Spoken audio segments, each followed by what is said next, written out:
Welcome back to Silicon Bytes, and this is a short episode where we ask the question, is the Trump administration actually worse than the Biden administration when it comes to the provision and permissions to use long-range missiles in Ukraine to push back against the Russian invaders? Before we jump into this topic, thank you to everyone who supports the channel through Patreon, Buy Me Coffee, and of course all those who like, subscribe and add comments to the videos. Well, once more, we are asking the same question that we asked of Biden and Jake Sullivan. Is US policy tying Ukraine's hands, not just inadvertently, but by design? Are we watching a strategic muddle or a calculated delay? So who's blocking Ukraine's offensive capabilities? Let's start with the curious case of the long-range missiles approved for purchase but not for use, potentially sold to Ukraine via Europe, but shackled even before they are delivered.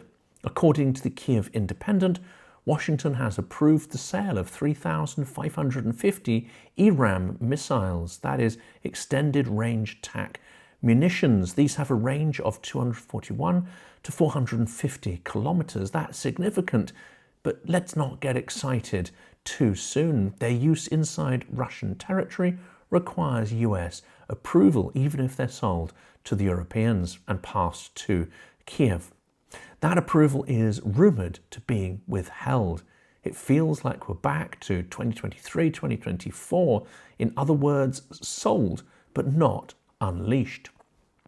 Profited from, but not permitted to be used in the way that they were designed. Well, that's reported by the Kyiv Independent. Even more tellingly, a review process has quietly been imposed, giving Defense Secretary Pete Hegseth authority to block Ukrainian long-range strikes into Russia using US weapons.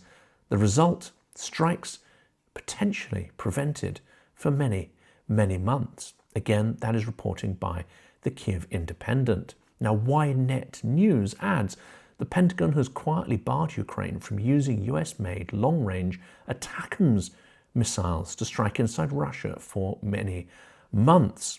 And on at least one instance, Ukraine requested permission for their use against specific targets, but was denied. It does not feel at this point that the US government wants to help Ukraine survive, let alone persevere and win against Russia. It feels that everything is being done to help keep Russia in the fight, from colluding in a fake peace process and summit that merely prolongs the conflict and gives Putin permission to continue his aggression without consequences. Now the US strings Europe along with the idea that collective action and consensus is best, but then fails to make any decisions, fails to take any actions or put any pressure on Russia whatsoever. The normalization of the mass murderer Putin and his terror regime on the world stage, and discussions about removing sanctions against the regime, all these things seem to weigh in against preventing a Russian collapse. And then there's blocking the oil price caps that Europe wanted to bring in, and punitive actions against the Russian grey fleet. And the US is also pulling its punches on imposing secondary sanctions as well. It seems that very little serious pressure is being applied to Russia. It is all empty words and rhetoric. Now, there is a cruel paradox in selling long-range weapons that can't be used for offensive actions to push back hard against the imperial invader Russia.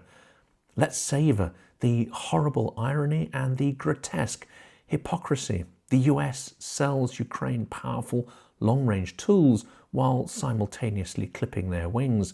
Does this sound familiar in any way? Well, this is what Jake Sullivan was doing for several years, but possibly for quite different reasons. And those decisions cost Ukrainian thousands of lives of brave defenders. Now Hegseth is doing the same, but in some ways it is worse, as it is reversing the permissions that were hard won and eventually granted by the Biden administration in 2024. And it's worse because now we have evidence that 1. Ukraine uses these munitions to great effect and with tremendous accuracy and efficiency. 2. The impact of these munitions on Russian logistics is devastating and halts their advances, as was shown in Kyiv and Sumy regions. Ukraine is expert at hitting military targets, number 3, and avoiding civilian casualties, unlike the Russian army. And finally, point 4, provision of these weapon systems did not trigger World War III or nuclear conflagration, despite repeated Russian threats and warnings. So to withdraw these permissions is to go entirely against the evidence that they work, and is to provide a tremendous advantage to Russia and a disadvantage to Ukraine in its defense. ERAMs to be delivered with conditions. ATACMS, once permitted under Biden, who lifted the restrictions in late 2024, but now blocked again on Trump's watch. Storm Shadow and Scalp cruise missiles, also under the US review. These may be restricted in their use as well because they rely on US targeting data. That was claimed by Ynet News. So is this a strategic muddle or a calculated delay? Is the US policy simply muddled, or is there a much colder calculation behind it, a much more cynical one? On the surface, one could argue that cautious approval processes are prudent, but layers of hesitation, denial of justifiable strikes, and opaque stockpile ratings, this is the red, yellow, green system devised by Undersecretary Eldridge Colby, suggests something far more careful, something far more calculated, something far more callous. This was claimed by the Kyiv Independent. The review mechanism and rating system help decide what weapons may be sent. Meanwhile, Ukraine proposed buying 90 billion in US weapon systems funded by Europe as part of these security guarantees to tie US commitments to their own defense industry and to gain their nominal backing of the reassurance force. Again, this was described in the Kyiv Independent. And much noise is being made of the grand concept of security guarantees. Politico reported that minimum security guarantees are actually being extended to Ukraine, and very few practical details have been provided. Well, no wonder Putin seems so smug, as the Western allies are unlikely to offer any security reassurance that is a genuine deterrence for Russia.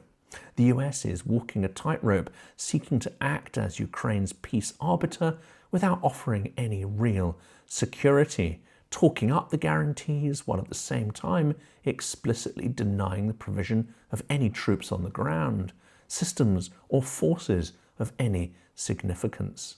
So no boots on the ground, no binding treaties, and no penalties or pushback defined if Russia were to reinvade Ukraine. In the meantime, weapon systems are having their ranges and effectiveness severely curtailed. So Hegseth's unilateral pause, is this just him being a maverick, or is he a scapegoat for an administration-wide policy? Well, let's focus in on Pete Hegseth, Defense Secretary and former Fox News pundit. The Guardian reports he unilaterally halted an agreed shipment of air defense missiles, howitzers, and precision munitions, even though defense inventories were healthy. That was later disclosed. Democrats were not amused. Congressman Adam Smith said, "We are not at any lower point stockpile-wise than we've been in the 3.5 years of the Ukraine conflict." That was reported in The Guardian. And Hegseth's explanation, Trump's assertion that Biden emptied out the whole of our country. We have to make sure we have enough for ourselves. Well, that started to ring hollow in the subsequent investigation. Meanwhile, Pentagon spokesperson Sean Parnell added the military has everything it needs to conduct any mission, anywhere, anytime.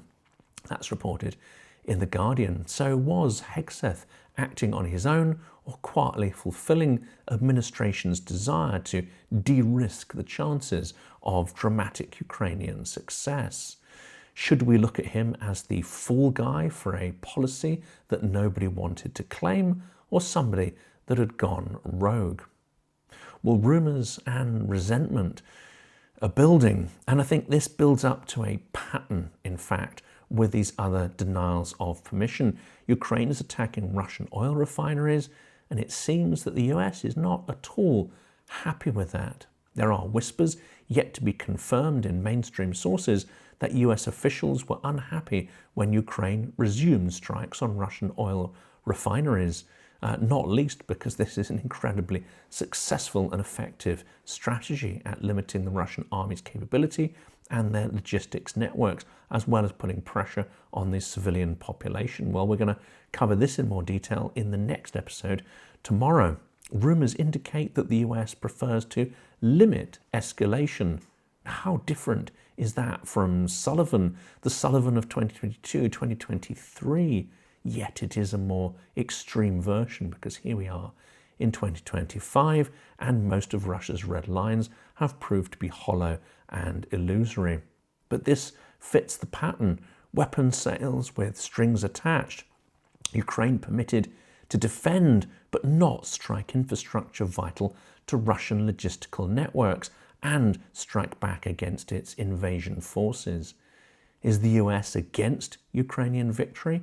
Or, to flip the coin, is it more concerned about Russian defeat?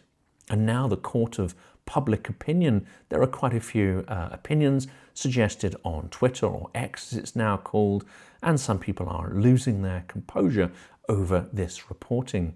It feels like the US is helping Ukraine bleed but not win, says one comment. Another comments that this is like selling Ukraine a gun, then holding their finger off the trigger. How utterly absurd. Commentators also ask, is American policy morally confused? Is it deliberately slow-walking Ukrainian victory to avoid a confrontation with Russia? Or is it actively colluding with Russia to give them an advantage?